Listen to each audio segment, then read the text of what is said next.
Alors aujourd'hui, je vais résumer le livre Lead the Field de Earl Nightingale, qui est vraiment un classique du domaine. Et donc dans son livre, Earl Nightingale nous explique comment faire pour utiliser le pouvoir de l'esprit, des idées, de l'intention, pour créer une réalité, pour atteindre ses objectifs tout simplement. Et donc il commence par une histoire qui est celle d'un fermier en Afrique, qui a entendu parler un jour d'une rumeur selon laquelle on pouvait trouver des diamants quelque part dans le pays et s'enrichir énormément comme ça. Donc il a décidé de vendre sa ferme, tout simplement, et de partir à l'aventure et de faire le tour du pays pour enfin trouver ces diamants et s'enrichir. Et il a vendu sa ferme pour vraiment très peu d'argent. Et en fin de compte, il a fait le tour du pays, il a rien trouvé, et quelques années plus tard, il est mort parce que il n'avait pas les ressources nécessaires pour réussir cette aventure-là. Et les gens auxquels il a revendu sa ferme pour quelques pièces, il se trouve qu'ils ont trouvé juste à côté de la ferme des tas de diamants, des hectares de diamants, et que c'est devenu cet endroit-là la plus grande exploitation, une des plus grandes exploitations du monde de diamants. Donc la morale de cette histoire, c'est que souvent on va rechercher loin ce qui est vraiment sous nos pieds, et la raison pour laquelle ce fermier n'a pas réussi à voir ces diamants, c'est parce que simplement il a décidé de partir à l'aventure, de fuir, de voyager, avant même d'étudier ce que c'était qu'un diamant. Il n'était même pas capable de reconnaître ce que c'était. Et ça, c'est l'erreur qu'on est un très grand nombre à faire. Alors, peu importe que cette histoire soit vraie ou pas, hein, c'est peut-être juste une légende urbaine, mais c'est une erreur qu'on est très nombreux à faire dans le sens où aujourd'hui, on a tous des hectares de diamants sous nos pieds. Tu vois, on a tous cet instinct, ce penchant à vouloir fuir, à vouloir voyager, à vouloir trouver ailleurs ce qu'on n'a pas ici, chez nous. Mais aujourd'hui, on est un peu tous dans la même situation de ce fermier, dans le sens où aujourd'hui, les diamants, c'est pas des choses physiques, c'est pas le fait d'être plus fort ou d'être plus quoi que ce soit, c'est le fait d'avoir des idées, c'est le fait d'être créatif. Et nos diamants, nos hectares de diamants sont à l'intérieur de nos esprits aujourd'hui. Selon un psychologue dont nous parle Earl Nightingale, on arrive dans une époque qui est l'époque psychodorique, c'est-à-dire une époque où tout ce qui compte c'est l'esprit, où c'est vraiment ça qui va faire que certaines personnes vont s'enrichir et que certaines personnes vont plus arriver à atteindre leurs objectifs. C'est pas le fait d'atteindre une ressource matérielle ou d'être le plus fort ou le plus rapide ou quoi que ce soit.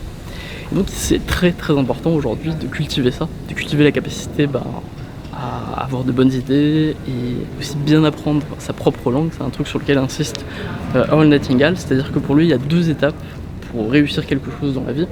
C'est déjà d'apprendre sa propre langue, pour lui c'est l'anglais, pour nous c'est le français, parce que la langue c'est un énorme indicateur, quelque chose qui permet énormément de prédire le statut social et la capacité de réussir et d'atteindre des objectifs et d'avoir une place importante dans la société d'un individu. Donc la toute première chose à voir dans la vie, c'est déjà de bien apprendre sa langue, et pour ça c'est très simple, il suffit de lire beaucoup, de lire n'importe quoi. L'avantage c'est que tu peux lire n'importe quel roman un petit peu ancien, bien écrit, ça marche. Puis la deuxième étape, c'est d'apprendre quelque chose dans son propre domaine, c'est-à-dire devenir un spécialiste, peut-être lire des dizaines, des centaines de livres dans un domaine spécifique pour en devenir un pro. Et aujourd'hui, c'est ça qui va faire que tu seras dans la situation de ce fermier qui est en train d'exploiter vraiment une mine de diamants sous ses pieds et qui ne va pas fuir inutilement pour chercher des choses très loin et très risquées. Ensuite, ce que nous dit Earl Nightingale, c'est qu'aujourd'hui, on vit une époque où, en fait, c'est un livre qui est beaucoup basé sur la réussite, hein, c'est dans l'état d'esprit américain, etc. Et donc, il nous explique que la réussite, c'est la chose la plus facile à faire, c'est la voie la plus facile en fait. C'est-à-dire que tu as la possibilité facile aujourd'hui d'avoir un métier tranquille, de gagner un peu d'argent, d'avoir une petite vie posée, etc.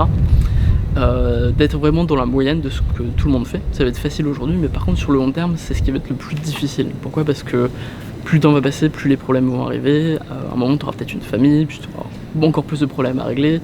Peut-être que tu vas avoir des problèmes avec ta retraite, peut-être que tu vas perdre ton travail, etc. Bref, plus le temps va passer, et plus le choix facile maintenant est le choix difficile de demain. Alors que si tu fais le choix difficile aujourd'hui, eh bien tous ces problèmes d'argent que tu pourras avoir à l'avenir, avec l'accumulation de nouveaux problèmes, et le fait d'avoir une vie de plus en plus complexe, de plus en plus riche, avec de plus en plus de paramètres, et le fait de t'enrichir aujourd'hui, le fait de faire les choses difficiles aujourd'hui, c'est ce qui va faciliter les choses sur le long terme. Il faut bien comprendre que le choix difficile, c'est le choix le plus facile. Ensuite, il y a plein de petits trucs, plein de petits tips que nous donne l'auteur pour atteindre ses objectifs aujourd'hui. Alors, ce qu'il nous dit, c'est simplement déjà d'avoir la bonne attitude, de se dire que le monde est une réaction de ce que nous-mêmes on fait, et aussi de penser en termes de voir ces journées en fait comme des briques d'une grande tour qui est l'ensemble de notre vie, et dire qu'une vie réussie, c'est simplement plein de plein de journées qui sont réussies tout simplement, quoi. Si juste tu réussis plusieurs milliers de jours consécutifs, il y a de grandes chances que tu réussisses toute ta vie. Et c'est simplement ça la leçon de l'auteur, et donc pour ça il donne un petit tips, un petit conseil qui est d'avoir en quelque sorte une organisation algorithmique de sa journée. Enfin, il le dit pas comme ça, mais de se dire chaque jour 6 trucs à faire absolument, puis de faire ces 6 choses les unes après les autres, sans passer à la suivante avant d'avoir fait la précédente. Donc voilà. Donc c'est un livre que je conseille, qui est assez cool, qui est simple, rapide à lire, et qui reprend un petit peu les bases voilà, de la motivation. C'est vraiment basique de basique, mais c'est bien de reprendre les basiques de temps en temps. Et voilà. Et à la base c'est pas un livre, c'est une cassette audio. Donc pour les gens qui veulent un peu se mettre en anglais, c'est un anglais très facile, et c'est l'occasion de s'y mettre. Et voilà, donc c'est un livre que je conseille. C'est tout pour aujourd'hui, et je te dis à très bientôt. N'oublie pas de t'abonner et de cliquer sur la cloche pour être sûr de recevoir toutes les vidéos. Là je publie de manière totalement aléatoire en ce moment. Il y a encore pas mal de vidéos qui vont arriver dans les jours qui viennent, donc voilà, je te dis à très bientôt. Tchuss.